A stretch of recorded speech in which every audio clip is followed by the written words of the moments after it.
My name's David May. I'm an anesthesiologist. I practice in Elizabethton, Tennessee. I've been in practice since 1991.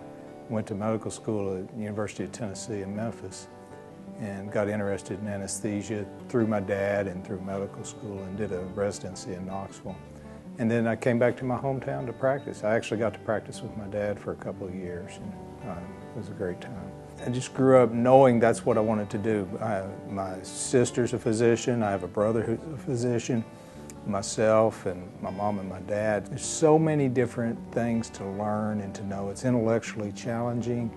It's great to be able to help people and to make a difference in people's lives, whether it be having a child and giving them relief from pain or controlling their anxieties about surgery, or just helping someone who's very, very sick get through a difficult surgical process and watching them recover and get better. It just seemed like one of the coolest things in the world to do. I have worked with Dr. May for probably 5.5 years as an employee, and then I knew him another year ahead of that as a student nurse in the operating room.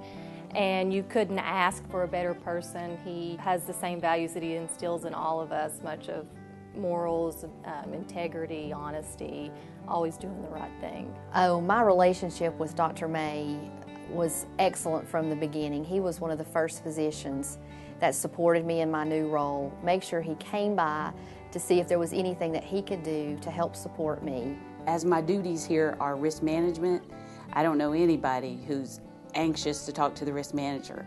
People run from me, actually. Not him, though.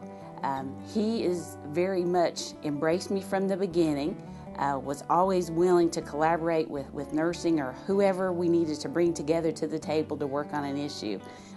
He's a great listener and, most importantly, an avid doer. Elizabethton's my hometown, and I love it because of the people. I mean, we're very close. We care about each other's families. We celebrate with one another. We cry with one another. I'm happily married to a wonderful woman. I have 5 children. I have a 6-year-old son starting in kindergarten. Fun to watch. And the twins are 2. They're just starting to develop and learn to talk, and a lot of work, but a lot of fun. My 22-year-old he's off in college, and then I have a 19-year-old daughter. She's got her own child now, so I'm a grandpa. He's very down to earth, very easygoing, easy to work with. He's very family oriented, very spiritually oriented, and that just trickles over into his professional life. Well, patient-centered care, bringing loving care to health care, all that I think is one of the most natural things that we do. It's just treating people as humans, just treating them like you would anybody in your family or your community, your church.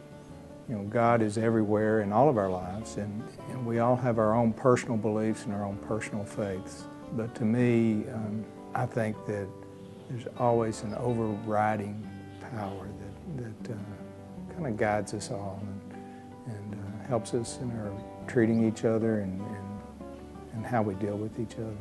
When you work in this field, you see that not everything is black and white, and people's faith in their God and in their Maker is very important to them. And it's important that you recognize that and acknowledge that, and that's part of their care.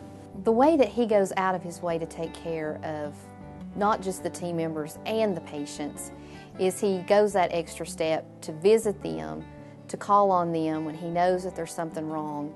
He pats you on the shoulder. He gives you a hug when you need it. He just knows the moments when to do the right things in order to nurture and take care of us. He's come in, done extra epidurals even when he's not on call.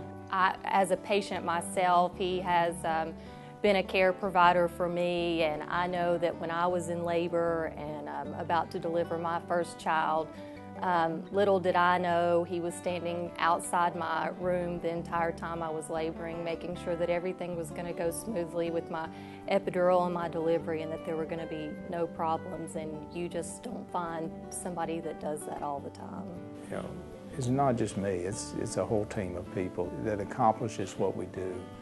And I'm just a piece of that, and I'm lucky enough that I've got all these people that cater to me and help me and And I mean, they take good care of me. I'm a spoiled, rotten physician, and I know it. And the people here are the guys that really deserve the award, not me. When I found out Dr. May won this award, I was very excited. What a perfect person to receive this award. He just is a leader here at Sycamore Shoals, even though he will tell you that he doesn't take the lead on a lot of things. He's that silent leader.